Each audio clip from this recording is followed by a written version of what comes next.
इस बीच नेपाल के प्रधानमंत्री केपी शर्मा ओली ने जो आपात बैठक बुलाई है, औपचारिक तौर पर उसके बारे में जानकारी दी गई है कि शाम 6:15 बजे ये आपात बैठक, सर्वदलीय बैठक बुलाई गई है। लेकिन सवाल वही बड़ा है कि क्या शाम तक प्रदर्शनकारी इंतजार करेंगे? क्या शाम तक की मोहलत प्रदर्शनकारी केपी शर्मा ओली को देंगे? क्योंकि अभी तो जो प्रदर्शनकारी हैं उनका गुस्सा लगातार बढ़ता हुआ दिख रहा है। अभी तो प्रदर्शनकारियों ने हर तरफ सड़क पर कब्जा जमा रखा है। अभी तो प्रदर्शनकारी पीछे हटने के कतई मूड में नजर नहीं आ रहे हैं। और ये हालात तब है जबकि कर्फ्यू का ऐलान काठमांडू में किया हुआ, कर्फ्यू लगा हुआ है, लेकिन कोई मानने को तैयार नहीं है। हुजूम है, सैलाब है प्रदर्शनकारियों का। सड़क पर अपना राज प्रदर्शनकारियों ने जमा लिया है। आज तस्वीरें अलग देखने के लिए मिली।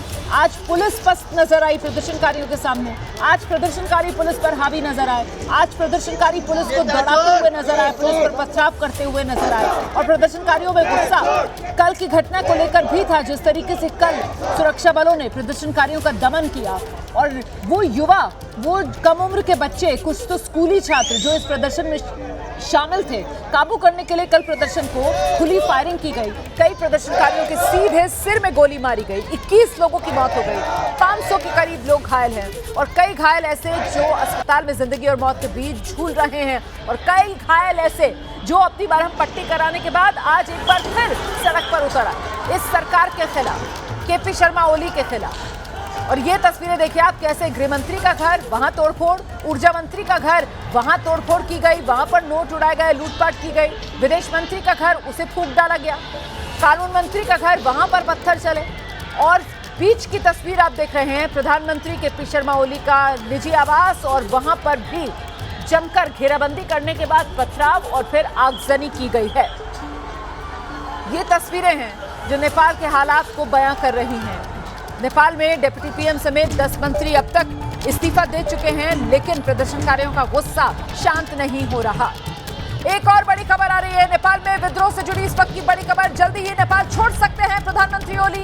इस वक्त की बड़ी खबर, इलाज के बहाने दुबई जाने की तैयारी में है केपी शर्मा ओली। ये जानकारी अब सामने आ रही है। कुछ देर पहले नेपाली मीडिया के सूत्रों के हवाले से ये खबर सामने आई थी और अब इसी को लेकर बड़ी खबर ये आ रही है कि कमोबेश इस बात पर सहमति बन गई है कि केपी शर्मा ओली अब नेपाल में और नहीं रह पाएंगे। केपी शर्मा ओली नेपाल छोड़ने की तैयारी में है। इस वक्त की बड़ी खबर, जल्दी ही नेपाल छोड़ेंगे प्रधानमंत्री केपी शर्मा ओली।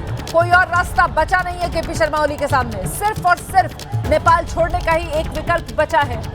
नेपाल में विद्रोह से जुड़ी इस वक्त की बड़ी खबर, प्रदर्शनकारियों के दबाव के आगे पूरी तरीके से पूरा सिस्टम, पूरी व्यवस्था, पूरी राजनीतिक व्यवस्था, सुरक्षा बल सब पस्त नजर आ रहे हैं।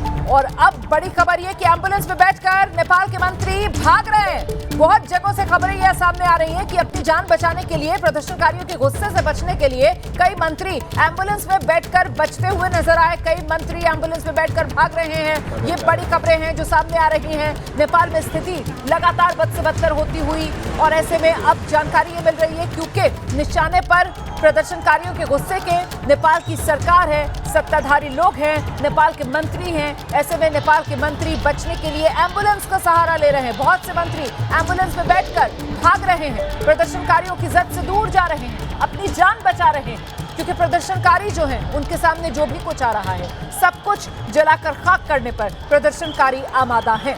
और प्रदर्शनकारियों के गुस्से से बचने के लिए अब नेपाल के कई मंत्री एम्बुलेंस का सहारा ले रहे हैं। एम्बुलेंस में बैठकर मंत्री भाग रहे हैं। ये भी जानकारियां सामने निकल कर आ रही हैं। बढ़ता हुआ लगातार नेपाल की जनता का गुस्सा।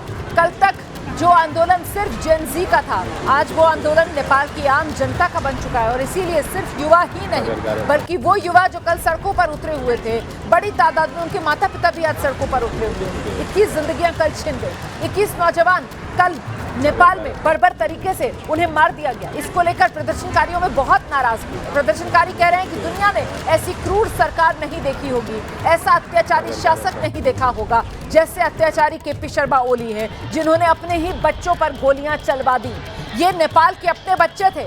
ये वो प्रदर्शनकारी थे जो जेन ज़ी, मतलब 1997 से लेकर जिनकी पैदाइश 2012 तक की, मतलब 14-15 साल से लेकर जिनकी उम्र 28 साल तक की, वही सड़क पर उतरे हुए थे, वही प्रदर्शन कर रहे थे, वही इस प्रदर्शन का नेतृत्व कर रहे थे और कल उन्हीं को बर्बरता के साथ कुचला है नेपाल की सरकार ने। केपी शर्मा ओली जो नेपाल के प्रधानमंत्री हैं, उन्हें ही इसका जिम्मेदार ये प्रदर्शनकारी मान रहे हैं और ऐसे में प्रदर्शनकारियों के निशाने पर नेपाल की सरकार, नेपाल के सत्ताधारी लोग और नेपाल के प्रधानमंत्री केपी शर्मा ओली। और इस रूप में आज अपना हिसाब अपनी ही सरकार और अपने ही मंत्रियों से पूरा करते हुए, हिसाब बराबर करते हुए ये प्रदर्शनकारी नजर आए। देखिए कैसे गृह मंत्री का घर, उसको तोड़फोड़ दिया गया, ऊर्जा मंत्री का घर, वहां पर जमकर लूटपाट की गई और वहां से जो नोट मिले प्रदर्शनकारियों ने वो नोट हवा में उड़ाए। इसके अलावा विदेश मंत्री का घर, वहां आग लगा दी गई और विदेश मंत्री का घर तो ये जो धारगढ़ी वाला इलाका है वहां पर है। धारगढ़ी वाला इलाका नेपाल में, भारत में उत्तर प्रदेश लखीमपुर से बिल्कुल सटा हुआ ये सीमा वाला इलाका है। वहां विदेश मंत्री का आवास, वहां पर आग लगा दी गई। कानून मंत्री का घर देखिए, उसकी दुर्गति देखिए कैसी की गई, वहां पर पत्थर चले, वहां पर आगजनी हुई। और साथ ही प्रधानमंत्री केपी शर्मा ओली के निजी आवास को पहले प्रदर्शनकारियों ने घेरा, फिर निजी आवास पर पथराव किया और बाद में केपी शर्मा ओली के आवास को फूंक दिया गया। ऐसी भीषण आग लगाई गई जिसकी गवाही ये काले घने धुएं की तस्वीर दे रही है। सब कुछ जलकर खाक। और एक तरीके से इन तस्वीरों को अगर आपको देखना और समझना है तो इन तस्वीरों के उस पीछे के उस गुस्से को आपको समझना होगा जो इस वक्त नेपाल के लोगों के दिल में भड़का हुआ है, जो इस वक्त नेपाल के लोगों के सीने में विरोध की आग धधक रही है। अपनी ही सरकार के खिलाफ ये बड़ी नाराजगी है और नाराजगी का मुद्दा सिर्फ वो 26 सोशल मीडिया प्लेटफॉर्म्स पर बैन लगाने वाला फैसला नहीं था, बल्कि नाराजगी लंबे वक्त से थी।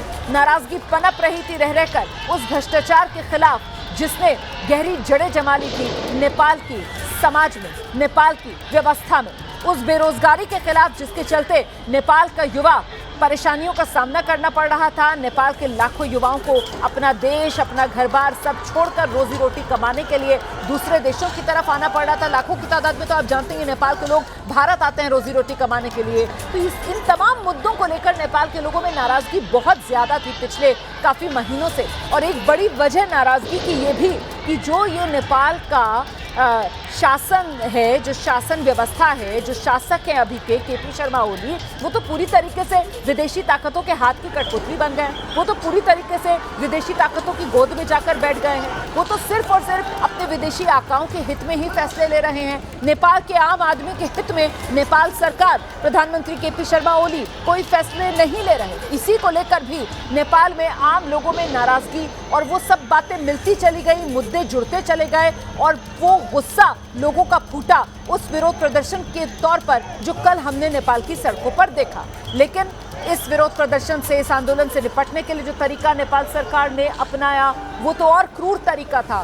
शूट एट साइट के ऑर्डर्स दे दिए गए, खुली फायरिंग अपने ही युवाओं पर नेपाल सरकार ने करवा दी, जिसमें 21 युवाओं की मौत हो गई और बहुत से युवा तो ऐसे जिनके सीधे सिर में गोली लगी हुई थी। सोचिए जरा, ऐसे शव, ऐसी लाशें जब नेपाल के लोगों ने देखी तो फिर उनका गुस्सा 7वें आसमान पर पहुंच गया। सरकार को ये लगा कि सोशल मीडिया प्रतिबंध वाला फैसला अगर सरकार कल देर शाम वापस ले लेगी तो फिर इस आंदोलन को, इस गुस्से को सरकार शांत कर पाएगी। लेकिन ऐसा हुआ नहीं। आज जब दिन निकला तो आज दिन निकलने के साथ लोग एक बार फिर सड़कों पर उतरे और जैसे जैसे दिन चढ़ता गया लोगों का गुस्सा भी वैसे वैसे 7वें पारे पर चढ़ता गया। ये तस्वीरें आपके सामने हैं। देखिए किस तरीके से हर तरफ आज प्रदर्शनकारियों का हुजूम देखने के लिए मिला। आज सुरक्षा बल प्रदर्शनकारियों के आगे पस्त पड़े दिखाई दिए और आज हर तरफ सड़कों पर प्रदर्शनकारियों का राज और प्रदर्शनकारियों का ऐसा दबदबा दिखा कि मंत्रियों की जिंदगी बचाने के लिए हेलीकॉप्टर्स का सहारा लेना पड़ा, सेना को उतरना पड़ा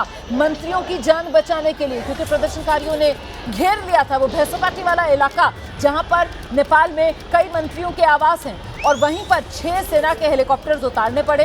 इन्हीं सेना के हेलीकॉप्टर्स में बिठाकर मंत्रियों और अन्य लोग जो यहाँ भैंसपाटी इलाके में फंसे हुए थे उनको सुरक्षित स्थान पर पहुंचाया गया, क्योंकि अगर ये लोग यहाँ पर रह जाते और वो प्रदर्शनकारी भीड़ यहाँ पर पहुंचती और फिर यहाँ पथराव और आगजनी होती तो सैकड़ों जानें जा सकती थी।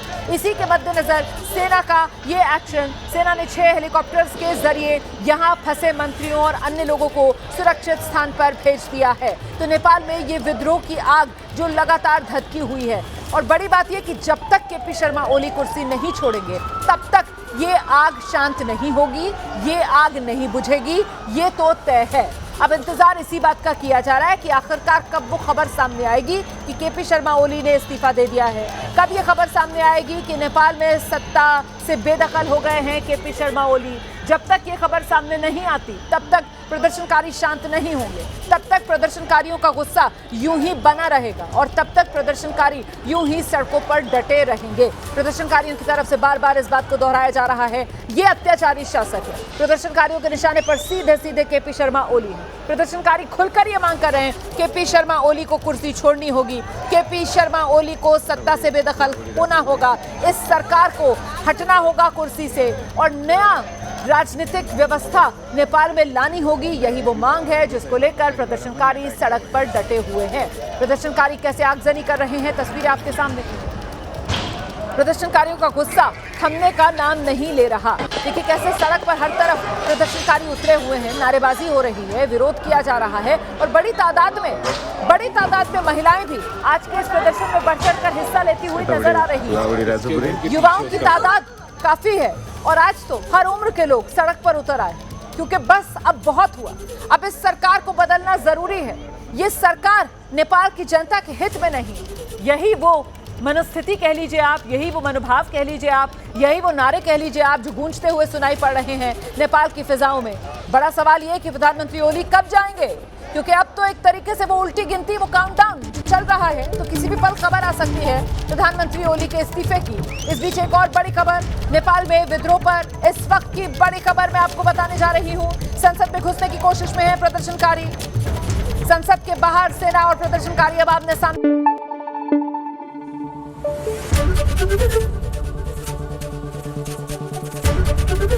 एबीपी न्यूज आपको रखे आगे।